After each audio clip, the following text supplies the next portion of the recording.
The 89th Texas legislature session is now underway at the Texas Capitol. State senators and representatives are expected to push bills that may become law. Reporter Victor Ortega has more details about the legislative process. Victor? Politicians from all over the state are meeting in Austin as I speak, filing thousands of bills and reviewing matters like the state budget. But what is the Texas legislature and how does it work?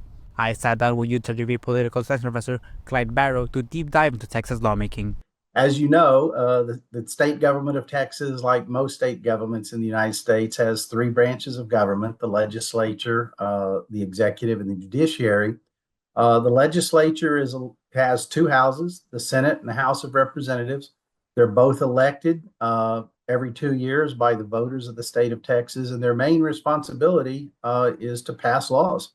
First established in 1836 under the Republic of Texas, the Texas legislative process is long and fast-paced, and it's the only state to meet every odd year, starting on the second Tuesday of January. Other states' legislatures meet annually.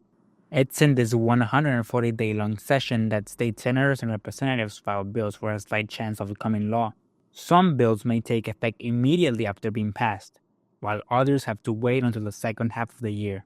But basically, it starts with a member of the legislature has to write and introduce a bill into the legislature. It gets referred to a committee, which may look at it. If a committee refers the bill out, it'll be debated by the full House or Senate. They have to pass it in identical form for it to become law. That rarely happens. So there's generally a conference committee with negotiations between the two houses. And if they can then agree upon the exact wording of a bill, it goes to the governor, who can either sign it or veto it, meaning reject it. Committees are comprised of members of the House that get assigned to a particular functional jurisdiction, like public education, agriculture, and energy. Bills that correspond to a particular committee most often get assigned to it, although this is not always the case. The governor of Texas holds a special position within the legislature, as he's the one that signs or vetoes bills. In addition, he has the power to line item veto, meaning he can exclude any individual provisions in a bill. Above the governor is the lieutenant governor, who is the head of the Senate, which is comprised of 31 members. The lieutenant governor is elected in a statewide election, just like the governor is.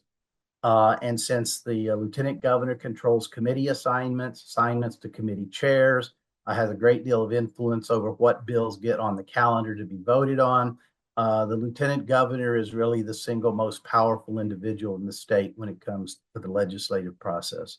The 2025 Texas legislature is set to end on June 2nd, while the 22nd will be the last day for Governor Greg Abbott to sign or veto bills. As this legislative process is still ongoing, we'll be covering any updates surrounding UTRGV in the Rio Grande Valley. For KVQ TV in Brownsville, Victor Ortega.